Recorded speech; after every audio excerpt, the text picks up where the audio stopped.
अथाष्टाविंशोऽध्यायः वरुण लोक से नंद जी को छुड़ा कर लाना। श्री शुक उवाच सा सा सा नि सा सा धा नि रे पा पा पा गा मा मा रे नि सा सा सा सा नि सा सा धा नि रे पा पा पा गा मा मा रे नि सा।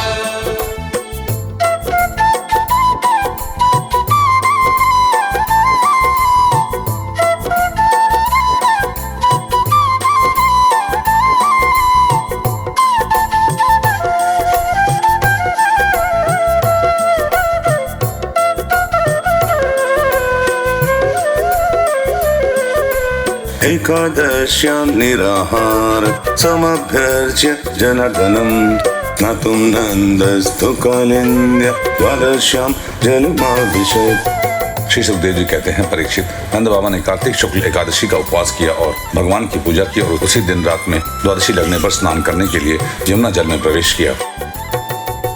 तं गृहीत्वा नयनप्रीत्यो वरुणस्य तुरन्तिकम् अविज्ञाय धुरिं वेलं प्रविष्टमुदकं निशीम्। नंद बाबा को यह मालूम नहीं था कि यह असुरों की वेला है, इसलिए वे रात के समय ही यमुना जल में घुस गए। उस समय वरुण के सेवक एक असुर ने उन्हें पकड़ लिया और वह अपने स्वामी के पास ले गया। चक्रुषुस्तमपश्यन्त कृष्णरामेति गोपकाः भगवांस्तदुपश्रुत्य पितरं वरुणाहृतम् तदन्तेकं गतो राजन् स्वानाम भयदो विभु। नंद बाबा के खो जाने से व्रज के सारे गोप श्री कृष्ण, अब तुम अपने पिता को ला सकते हो बलराम, यह तुम्हारा ही भरोसा है, इस प्रकार कहते हुए रोने पीटने लगे। भगवान श्री कृष्ण सर्वशक्तिमान हैं और सदा से ही अपने भक्तों का भय भगाते आए हैं। जब उन्होंने व्रजवासियों का रोना पीटना सुना और यह जाना कि पिताजी को वरुण का कोई सेवक ले गया है, तब वे वरुण जी के पास गए। प्रातं वीक्ष्य ऋषिकेशं लोकपालः सपर्यया महत्या पूजये त्वां प्रदर्शन महोत्सवः। जब लोकपाल वरुण ने देखा कि समस्त जगत के अंतरिंद्रिय और बहिरिंद्रियों के प्रवर्तक भगवान श्री कृष्ण स्वयं ही उनके यहाँ पधारे हैं, तब उन्होंने उनकी बहुत बड़ी पूजा की। भगवान के दर्शन से उनका रोम रोम आनंद से खिल उठा। उसके बाद उन्होंने भगवान से निवेदन किया। वरुण उवाच अद्य मे निवितो देहो व्यवार्थोऽधिगत प्रभो त्वपाद भाजो भगवन् नवापुः पारमध्वनः। वरुण जी ने कहा, प्रभु, आज मेरा शरीर धारण करना सफल हुआ। आज मुझे संपूर्ण पुरुषार्थ प्राप्त हो गया, क्योंकि आज मुझे आपके चरणों की सेवा का शुभ अवसर प्राप्त हुआ है। भगवान, जिन्हें भी आपके चरण कमलों की सेवा का शुभ अवसर मिला, वे भवसागर से पार हो गए। नमस्तुभ्यं भगवते ब्रह्मणे परमात्मने नयत श्रूयते माया लोकश्रेष्ठी कल्पना।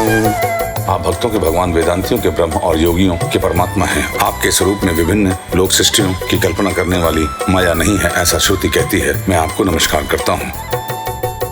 अजानता मामकेन मूढेन कार्यवेदिना हानितोऽयं तव पिता तद्भवान् क्षन्तुमर्हति। प्रभु, मेरा यह सेवक बड़ा मूढ़ और अनजान है, वह अपने कर्तव्य को भी नहीं जानता। वही आपके पिता जी को ले आया है, आप कृपा करके उसका अपराध क्षमा कीजिए। ममाप्यनुग्रहं कृष्ण कर्तुमर्हसि शेषद्वये गोविन्द नियतामेष पिता मे पितृवत्सल। गोविंद, मैं जानता हूँ कि आप अपने पिता के प्रति बड़ा प्रेम भाव रखते हैं। ये आपके पिता हैं, इन्हें आप ले जाइए, परंतु भगवान, आप सबके अंतर्यामी, सबके साक्षी हैं, इसीलिए विश्व विमोहन श्री कृष्ण, आप मुझ दास पर कृपा कीजिए। श्री शुक उवाच एवं प्रसादितः कृष्ण भगवान् ईश्वरेश्वरः आदायागात् स्वपितरं बन्धूनां चावन्मुदम्।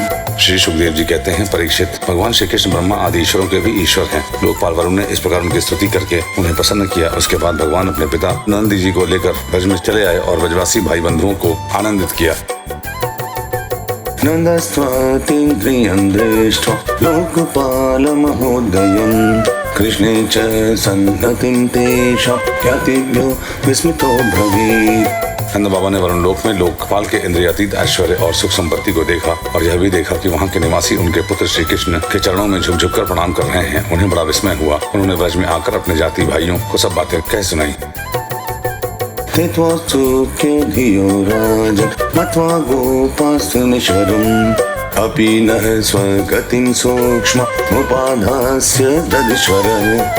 परीक्षित भगवान के प्रेमी गोप यह सुनकर ऐसा समझने लगे कि अरे ये तो स्वयं भगवान हैं। तब उन्होंने मन ही मन बड़ी उत्सुकता से विचार किया, और क्या कभी जगदीश्वर भगवान श्री कृष्ण हम लोगों को भी अपना मायातीत स्वधाम, जहाँ केवल इनके प्रेमी भक्त ही जा सकते हैं, दिखलाएंगे। इति स्वनाम स भगवान विज्ञाय अखिल दृक् स्वयं संकल्प सिद्धये तेषां कृपयेत चिन्तयेत्। परीक्षित भगवान श्री कृष्ण स्वयं सर्वदर्शी हैं, भला उनसे यह बात कैसे छिपी रहती। वे अपने आत्मीय गोपों की यह अभिलाषा जान गए और उनका संकल्प सिद्ध करने के लिए कृपा से भरकर इस प्रकार सोचने लगे। जनो वै लोक एतस्मिन् विद्या काम कर्मभिः उच्चावचा सुगतिषु न विद स्वां गतिं गमन्। इस संसार में जीव अज्ञान व शरीर में आत्मबुद्धि करके भांति भांति की कामना और उनकी पूर्ति के लिए नाना प्रकार के कर्म करता है। फिर उनके फलस्वरूप देवता, मनुष्य, पशु पक्षी आदि ऊंची नीची योनियों में भटकता फिरता है, अपनी असली गति को, आत्मस्वरूप को नहीं पहचान पाता। इति संचिन्त्य भगवान् महाकारुणिको हरिः दर्शयामास लोकं स्वं गोपानां तं सत्परम्। परम दयालु भगवान श्री कृष्ण ने इस प्रकार सोच कर उन गोपों को माया अंधकार से अतीत अपना परम धाम दिखलाया। सत्यं ज्ञानमनन्तं ब्रह्म ज्योतिः सनातनं यदि पश्यन्ति मुनयः गुणपये समाहिताः।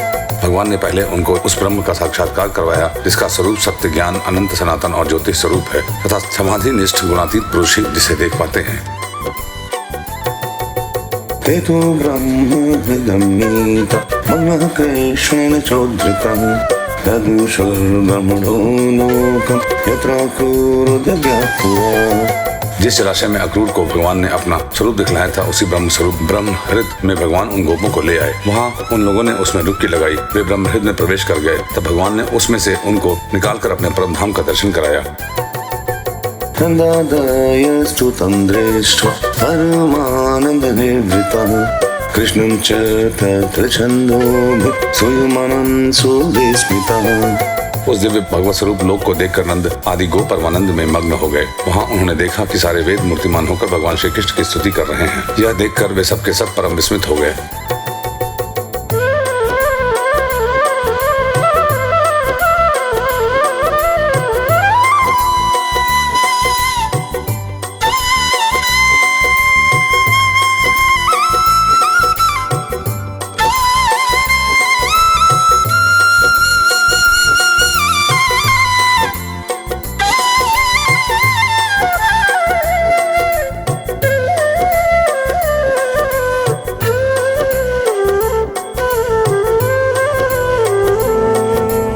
इति श्रीमद्भागवते महापुराणे पारमहंस्यां संहितायां दशम स्कन्धे पूर्वार्धे 28 अध्यायः।